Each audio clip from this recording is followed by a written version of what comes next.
Salut, c'est Jonas, bienvenue dans cette troisième vidéo d'apprendre un service. Si tu n'as pas vu les deux premières vidéos, tu peux tout simplement les retrouver. Elles ont été diffusées sur la chaîne il y a quelques jours.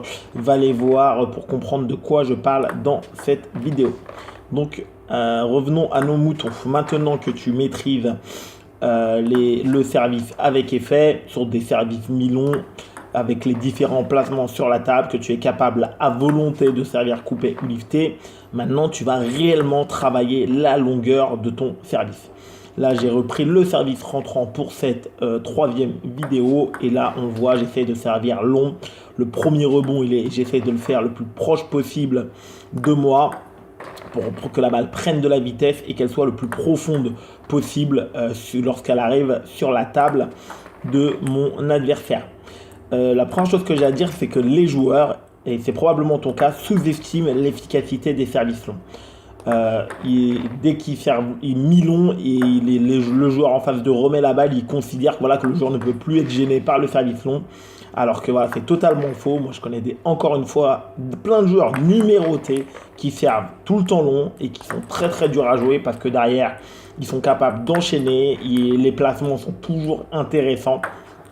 Lorsque tu vas être au panier de balle et que tu vas t'entraîner, il faut et que tu travailles le service long, donc comme toujours 20 minutes par semaine, chaque panier un effet, chaque panier un effet, une longueur, on ne modifie pas, il faut qu'une fois sur 4, ton service sorte de la table, il faut que tu cherches à faire un service hyper long, parce que naturellement, dès que tu vas avoir un adversaire, même un partenaire en match d'entraînement qui va être en face de toi, tu vas avoir une tendance naturelle à raccourcir parce que tu vas avoir du coup la pression. Donc là, lorsque tu t'entraînes au panier de balle, il faut ne pas éviter à servir très très long et donc du coup un service sur 3, un service sur 4 qui sortent de la table un petit peu évidemment, pas d'un mètre, mais si ça sort un petit peu de la table, naturellement lorsque tu vas chercher à le faire en match officiel ou en match d'entraînement, la balle elle va être dans la dernière zone de la table et c'est ça qui est très très intéressant, c'est que ton adversaire il aura très très peu de temps entre le moment où elle va tomber sur la table et le moment où il va la toucher, où il va la pousser, où il va l'attaquer, où il va la bloquer. Là, tu vois, sur cette nouvelle séquence, je suis passé avec un service rentrant coupé, puisqu'on voit bien, je garde bien la palette ouverte. Donc, en même temps, je touche la balle par le dessous. En même temps, je mets de l'effet latéral, puisqu'on voit bien que j'ai le poignet rentré au départ et que je vais le ressortir à la fin pour mettre de l'effet latéral. Ce coup-ci, je suis passé sur un travail au service court. Donc là, j'essaye de mettre mon premier rebond le plus près possible du filet. Et en même temps, j'ai la difficulté technique pour que la balle passe le filet. Que si elle est évidemment trop proche du filet, elle va terminer dans le filet et ton service sera tout simplement raté. Donc c'est le plus gros travail à réaliser et qui devient à la suite, si tu es déjà capable de servir le bon effet sur commande sur service long, ça va être un travail qui ne va pas te demander très très longtemps d'apprendre à servir court. Souvent, le défaut principal des joueurs, c'est qu'ils cherchent à tout de suite à apprendre à servir court coupé, court lifté.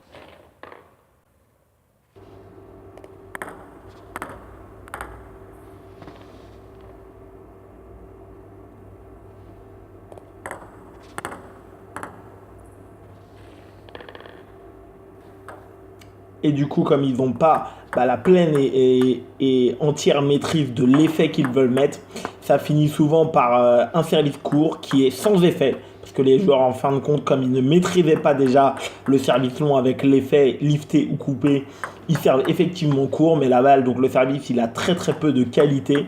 Ils se retrouvent à servir court, sans effet, et donc du coup, leur service ne devient jamais pour eux un point fort parce qu'ils n'ont pas appris étape par étape. Et c'est notamment le cas si tu es situé dans les 4-5 premiers classements tennis de table, classement 5, 6, 7, 8, 9, jusqu'à 10 à peu près, ton niveau technique, il n'est pas encore suffisant pour que toi, tu puisses te permettre d'immédiatement servir avec de la qualité, avec de la régularité et servir également dans les moments clés, sur les fins de set, le service avec beaucoup d'effets, avec un placement qui est intéressant, en ayant la certitude, et c'est ça le plus important, en ayant la certitude que ton service ne va pas sortir de la table. Et c'est pour ça que moi je recommande évidemment de passer d'abord par la pleine et entière maîtrise sur du service long, et comme ça ce sera beaucoup plus facile pour toi par la suite d'apprendre à raccourcir simplement le service que de vouloir tout de suite servir court lifté, court coupé avec les différents placements. Là, comme tu le vois, je laisse le coude, je suis passé sur un service qui est court lifté, donc le rentrant toujours, je touche la balle un petit peu basse dans la raquette.